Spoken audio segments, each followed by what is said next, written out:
Mes chers amis, une histoire absolument incroyable, accrochez-vous, on s'envole tout de suite pour Tel Aviv en Israël. Moshe est un garçon né dans une famille traditionnaliste, peu fortuné, et très jeune il commence à fréquenter toutes sortes de personnages très peu recommandables. Son père n'a cessé d'essayer de le séparer d'eux, mais sans vraiment y parvenir. Alors à 15 ans, il commence à commettre des petits larcins avec son ami Yossi. Et Yossi et Moshe ont été amis jusqu'à l'âge de 18 ans. Yossi, lui, s'est rangé vers une vie plus honnête, on va dire, et Moshe, lui, s'est enfoncé dans le monde criminel et a reçu le titre de voleur de voitures. Il est devenu le voleur le plus in de Tel Aviv. Sa réputation n'était plus à faire dans les commissariats de la ville. Il est arrêté plusieurs fois, mais son professionnalisme ne permet pas aux enquêteurs de trouver les bonnes preuves pour l'incarcérer. Alors au bout de 3 ans, un nouveau policier arrive dans son quartier et figurez-vous qu'il s'agit de Yossi, son ami d'enfance, celui avec lequel il a fait toutes sortes de mauvaises farces dans sa jeunesse. Au cours d'un interrogatoire, Yossi le met en garde. Regarde ce que tu es devenu, le voleur le plus célèbre de Tel Aviv. Commence à te ranger, commence à devenir un homme droit, tant qu'il est encore temps.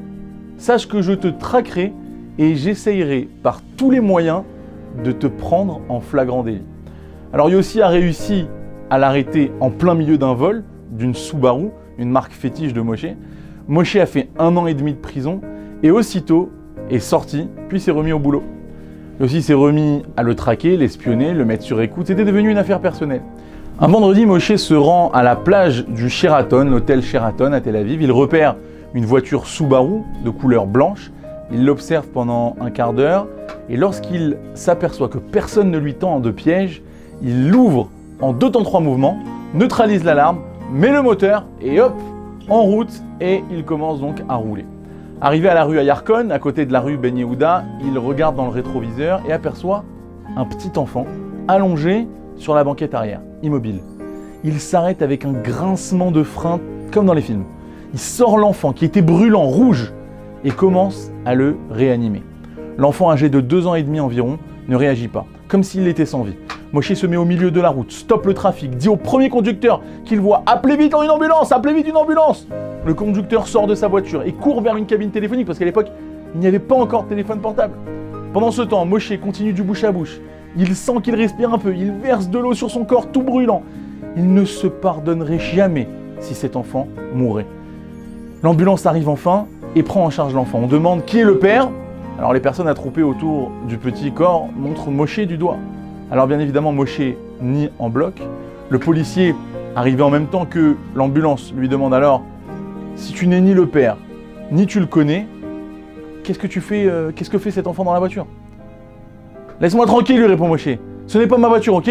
Je l'ai volée à la plage de Sheraton et j'y ai trouvé l'enfant. » Il sait à présent qu'on va venir l'arrêter, mais tout lui est indifférent. Il veut juste que l'enfant vive. Et soudain, l'enfant se réveille et vomit. Il commence à pleurer et demande à l'équipe de secours de tout faire pour sauver l'enfant. Entre-temps, il remarque de l'agitation tout autour. Quelqu'un a conduit le père de l'enfant depuis la plage. Il est totalement hystérique, il crie, il pleure, il croit que son enfant est mort. Il explique qu'il a déposé son fils aîné 1h15 plus tôt à côté de la plage et il pensait qu'il avait également pris avec lui le petit. Il avait ensuite garé la voiture et n'avait pas remarqué son enfant, qui était assis juste derrière son siège. Les personnes présentes commencent à calmer le père. Il lui explique qu'un miracle s'est produit et que la voiture avait été volée sur le parking. Le voleur avait découvert l'enfant au milieu du trajet et avait pris soin d'alerter les forces de secours. Alors le père demande à voir l'enfant et lorsqu'il voit qu'il est vivant, il se met à pleurer d'une telle façon que tout le monde se met à pleurer avec lui. Moshe remarque alors une nouvelle voiture de police à travers laquelle Yossi lui lance des regards furtifs. Vous vous rappelez Yossi, son ami d'enfance. Il sait que les comptes vont enfin se régler entre eux. L'ambulance part à l'hôpital et Moshe, tel un gentleman, s'approche de Yossi avec les mains tendues. « Allez, mets-moi les menottes, bravo, tu m'as attrapé. » Et que répond Yossi ? « Pardon monsieur, je ne vous connais pas. Partez vite d'ici s'il vous plaît, car vous troublez l'ordre public. » Alors Moshe ne comprend pas. Yossi le repousse. Et oui, Yossi a renoncé à l'occasion en or de l'arrêter après l'avoir attrapé les mains dans le sac. Moshe a froid et a chaud en même temps.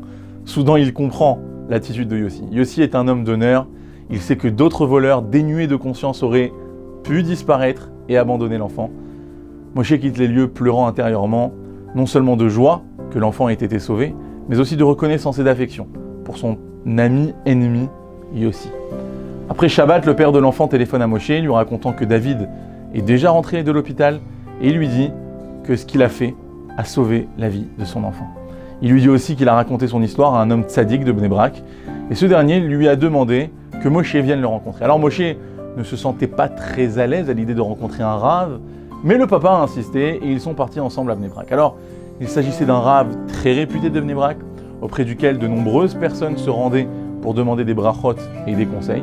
Le père présente alors Moshe au rave, qui s'adresse à lui en lui disant « Tu as eu l'occasion d'accomplir une mitzvah que je n'ai pas accomplie moi-même. Tu as eu le privilège de sauver une vie. Tu as reçu un message du ciel pour que tu cesses de voler et que tu deviennes un homme droit. Et si tu peux en même temps accomplir la Torah et les mitzvot, tant qu'à faire, ce serait une bonne chose de faite. Est-ce que tu vas cesser de voler maintenant ?» Moshe baisse les yeux et répond « Oui » de la tête. « Très bien, très bien. » Le Rav lui dit « Il n'y a pas de souci, je vais donc te bénir. » Moshe commence à partir et le Rav le retient. « Je suis curieux de savoir d'où tu as eu le privilège dans le ciel de recevoir un tel signe et de mériter de sauver une vie. Quelles ont été tes bonnes actions ?» Alors Moshe réfléchit quelques instants et il répond « Peut-être parce que j'ai été un voleur intègre. » Le Rav rit et lui répond « Non, les voleurs honnêtes, ça n'existe pas. » Alors Moshe se rappelle alors d'un autre détail. Il avait l'habitude de rassembler les choses importantes qu'il trouvait dans les voitures qu'il volait, comme les permis et autres documents personnels, et de les envoyer au propriétaire de la voiture en fonction du nom qui s'y trouvait. Le Rav lui répond « C'est bien, c'est bien.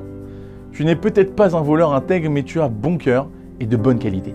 Il me semble que le métier de voleur n'est pas fait pour toi. » Alors 15 ans se sont écoulés depuis cette histoire.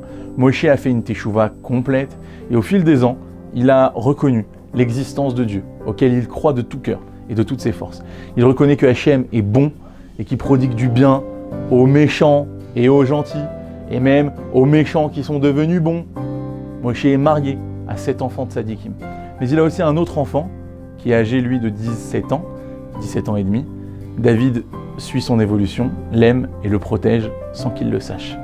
David ne le connaît pas, ne sait pas que Moshe lui a sauvé la vie, ou plutôt que David a sauvé la sienne.